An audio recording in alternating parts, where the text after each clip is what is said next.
SIR নিয়ে কিন্তু একটা বড় ঘটনা ঘটে গিয়েছে, আর সেই নিয়ে কিন্তু আজকে খবরের ময়নাতদন্ত করব।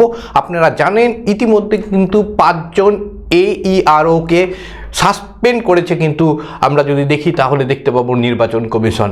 এবং নির্বাচন কমিশন এই যে একটা কঠোর পদক্ষেপ নিল, এই নিয়ে কিন্তু এই পদক্ষেপ নেওয়া হলো মোট 13 জনের বিরুদ্ধে। কেন প্রথমেই কিন্তু দেখা গিয়েছিল 4 জনকে, যখন এসআইআর প্রক্রিয়া শুরু হয়েছিল তখন কিন্তু তাদেরকে এফআইআর করবার জন্য রাজ্য প্রশাসন তাদেরকে নির্দেশ দেওয়া হয়েছিল, এবং পরবর্তী সময় আরও 2-3 জন কিন্তু এর মধ্যে যুক্ত হয়ে যায়, বিশেষ করে একজন ডাটা এন্ট্রি অপারেটরও কিন্তু যুক্ত হয়ে যায়, এবং সংখ্যাটা এই মুহূর্তে দাঁড়ালো 13তে। এবং এইবার যে আমরা যদি দেখি তাহলে দেখতে পাবো এটা একটা কঠোর কিন্তু পদক্ষেপ নির্বাচন কমিশনের পক্ষ থেকে নেওয়া হলো।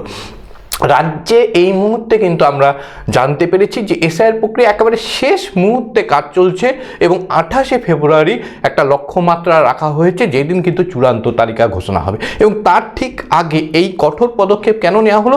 কারণ তাদের বিরুদ্ধে অভিযোগ যে তারা এমন নথি কিন্তু আপলোড করেছেন যার ভিত্তিতে কিন্তু বৈধতা দেওয়া হয়েছে চূড়ান্ত তালিকায় থাকবার জন্য, যেটা কিন্তু নির্বাচন কমিশনের যে 13টি নথি, সেই 13টি নথির মধ্যে নেই। 13টি এবং আরও একটি নথি, অর্থাৎ আমরা যদি দেখি সেটা হচ্ছে অ্যাডমিট কার্ড, অর্থাৎ 14টি নথি। সেই 14টি নথির বাইরে কাউকে হয়তো প্যান কার্ড, কাউকে হয়তো আমরা যদি দেখি যে তাদের অন্য কোনো ডকুমেন্টস ছাড়াও কিন্তু মনে করা যাক যে তার হয়তো দেখা যাচ্ছে যে একটা কোনো কাগজ সে দিল, সে প্রাইভেট হোক সরকারি হোক, এই ধরনের যে অভিযোগগুলি উঠছে, এই অভিযোগগুলির কতটা সত্যতা রয়েছে সেটা কিন্তু পরে আমরা জানতে পারবো। কিন্তু নির্বাচন কমিশনকে আমরা যদি দেখি তাহলে কিন্তু আমি প্রথম দিন থেকে বলছিলাম যে এসআইআর প্রক্রিয়া যেটা চলছে সেই প্রক্রিয়ায় কিন্তু অনেক গলত রয়েছে, এবং প্রথম দিকে কিন্তু আমি যথেষ্টই আপনাদের অনেকের যেমন প্রশংসা কুড়িয়ে নিয়েছিলাম বক্তব্য রেখে, অনেকেই কিন্তু আমার সঙ্গে সহমত হননি, তারা কিন্তু আমার সমালোচনা করছিলেন। আমি প্রথম যে অভিযোগটি নিয়ে আলোকপাত করেছিলাম সেটা হচ্ছে যে এই যে রাজ্যে এসআইআর প্রক্রিয়া হচ্ছে তাতে এমন বুথ অনেকগুলি পাওয়া গিয়েছিল যেখানে কোনো মৃত ভোটার ছিল না, এবং এই নিয়ে কিন্তু নির্বাচন কমিশন একটা কঠোর ভূমিকা পালন করে, এবং পরবর্তী সময়ে দেখা যায় যে সংখ্যাটা কমে যাচ্ছে। যখনই মাইক্রো অবজারভার কিন্তু নিয়োগ করা হয় তখন সংখ্যাটা কমতে থাকে, এবং একটা সময় যেখানে পশ্চিমবাংলার 2000-এর বেশি বুথ এমন ছিল যেখানে আপনার একজনও মারা যায়নি, বর্তমানে সেই সংখ্যাটা আপনাদেরকে আমরা জানিয়েছিলাম যে একজনও নেই, অর্থাৎ পুরো বুথে কেউ না কেউ মারা গিয়েছে বা স্থানান্তরিত হয়েছে। এটা একটা কিন্তু উল্লেখযোগ্য, তখনই কিন্তু বোঝা যাচ্ছিল যে গোড়ায় গলত রয়েছে, অর্থাৎ নির্বাচন কমিশন যেই জায়গা ধরতে পারছে সেই জায়গাতে কিন্তু তারা সংশোধন করে নেওয়ার জায়গায় রয়েছে, কিন্তু অনেক জায়গাতে এরকম থাকতে পারে যেগুলিতে তারা সেগুলিকে ধরতেই পারলো না, ফলে একটা কিন্তু অভিযোগ ছিল। এবং আপনারা যদি দেখেন নির্ধারিত যে সময়, সেই সময় কিন্তু হিয়ারিং প্রক্রিয়াও শেষ করা সম্ভব হলো না, এবং 14 তারিখ কিন্তু পেরিয়ে গেল, যেখানে চূড়ান্ত তালিকা প্রকাশ করার কথা ছিল চূড়ান্ত তালিকাও কিন্তু প্রকাশ হলো না। এবার একটা নতুন কিন্তু আমরা তারিখ দেখতে পাচ্ছি, সেটা হচ্ছে 28শে ফেব্রুয়ারি। এবং 28শে ফেব্রুয়ারি অত্যন্ত গুরুত্বপূর্ণ, কেন সেই দিন যদি তালিকা প্রকাশ না হয় তাহলে কিন্তু নির্বাচন নিয়ে কিন্তু একটা প্রশ্নচিহ্ন উঠে যাবে, এবং এরপরে যদি আরও সময় লাগে তাহলে কিন্তু বিজ্ঞপ্তি বার করতে সময় লাগবে। সেক্ষেত্রে কিন্তু 7ই মে এই যে দিন ধার্য করা হচ্ছে, অর্থাৎ 7ই মের মধ্যে কিন্তু নতুন সরকার গঠন করতে হবে, অন্যথায় কিন্তু রাজ্যে রাষ্ট্রপতি শাসন হবে। এখানে দুটি সম্ভাবনা কিন্তু এই মুহূর্তে উঠে আসছে, যেটা নিয়ে কিন্তু আলোকপাত করা যায়। এক নম্বর, যে নির্বাচন কমিশন সঠিক সময়ে তালিকা প্রকাশ করলো, এবং তালিকা প্রকাশ করার সঙ্গে সঙ্গে তারা কিন্তু বিজ্ঞপ্তি জারি করলো, তাহলে কিন্তু কোনো সাংবিধানিক সংকট দেখা দেবে না।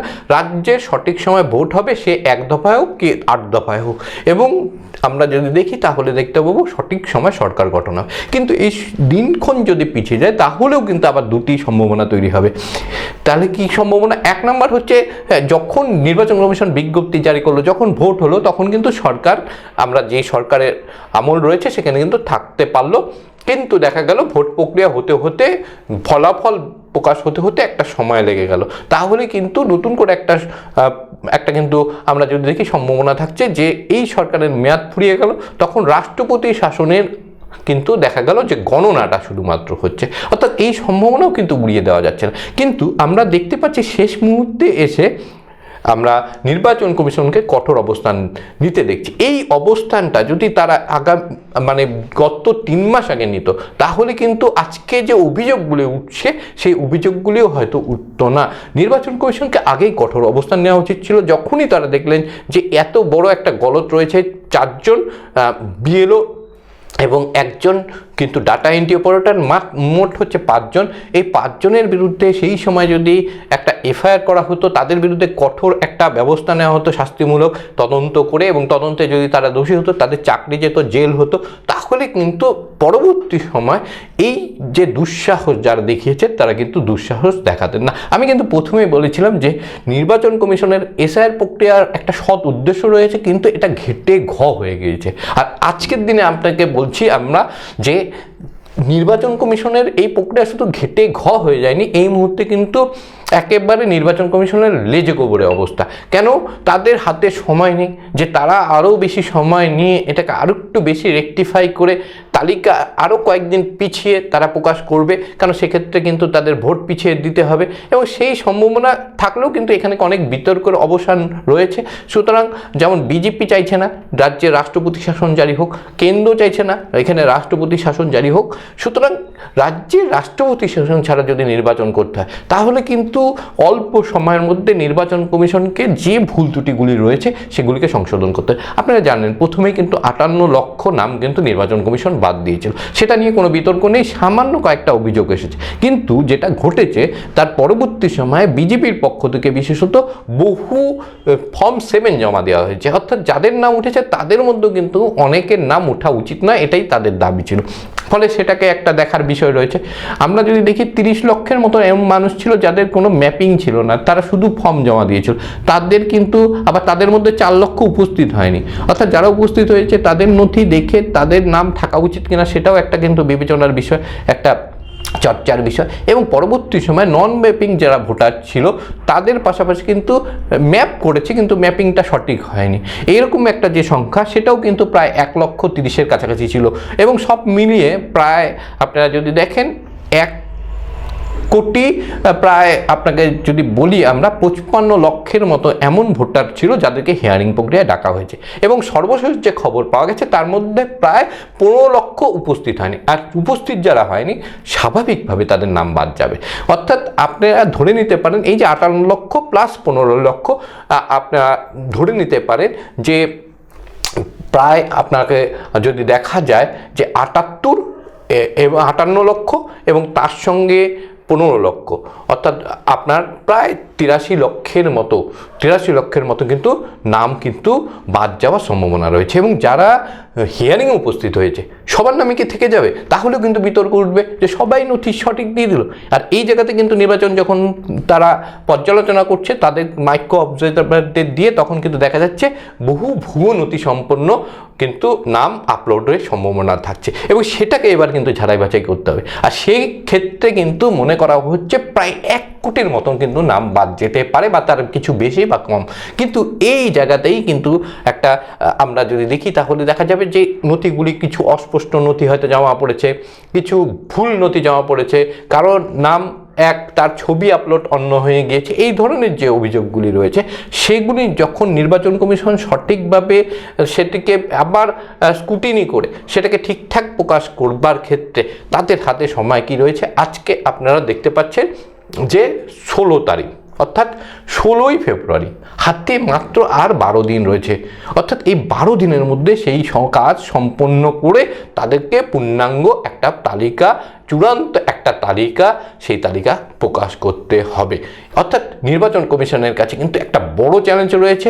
এবং সেই সময় যদি দেখা যায় যে যাদের নাম যোগ্যতা থাকা উচিত ছিল না, সেই নাম যদি বাদ যায় তাহলে কিন্তু রাজ্যে একটা বড়সড় আন্দোলন তৈরি হবে। সুতরাং সেই আন্দোলনের কথা তাদেরকে মাথায় রাখতে হবে, যাতে কোনো ধরনের অপ্রীতিকর ঘটনা না ঘটে, একজন বৈধ ভোটারের যাতে নাম বাদ না যায় সেই দিকে নজর রাখতে হবে। অন্যদিকে একজন অবৈধ ভোটারের নামও যাতে তালিকায় না থাকে সেই বিষয়টিও কিন্তু তাদেরকে দেখতে হবে। সুতরাং সবচেয়ে কঠিন কাজ এই মুহূর্তে কিন্তু নির্বাচন কমিশনকে করতে হবে। অর্থাৎ আগামী 12 দিন কিন্তু আমাদের হয়তো রাজ্য রাজনীতিতে একটা চুপচাপ অবস্থান থাকবে। আর আপনারা জানেন একেবারে মানে 27শে ফেব্রুয়ারি রাজ্য উচ্চ মাধ্যমিক শেষ হবে, তারপর 28 তারিখ থেকেই কিন্তু মাইকিং শুরু করে দিতে পারবেন প্রত্যেকটা রাজনৈতিক দল, অর্থাৎ যেই মুহূর্তে কিন্তু চূড়ান্ত তালিকা প্রকাশ হবে। মানে এখন যদি চূড়ান্ত তালিকা প্রকাশ হতো তাহলে যতটা না ক্ষোভ বিক্ষোভের প্রকাশ আমরা দেখতে পেতাম, কিন্তু 28 তারিখ কোনো মাধ্যমিক উচ্চ মাধ্যমিক পরীক্ষা থাকবে না, তখন কিন্তু সেই যে প্রকাশ, সেই প্রকাশটা কিন্তু আমরা তীব্রভাবে অনুভব করতে পারবো। নির্বাচন কমিশনের কিন্তু সেই বিষয়টিকেও কিন্তু মাথায় রাখতে হবে। সুতরাং এই মুহূর্তে নির্বাচন কমিশন একটা কঠিন একটা সমস্যার মধ্যে তারা পড়েছেন। সেই সমস্যা থেকে তারা কিভাবে বেরিয়ে আসবেন সেটা দেখবার জন্য আমাদের নজর রাখতে হবে। প্রতিদিনের খবরের ময়নাতদন্ত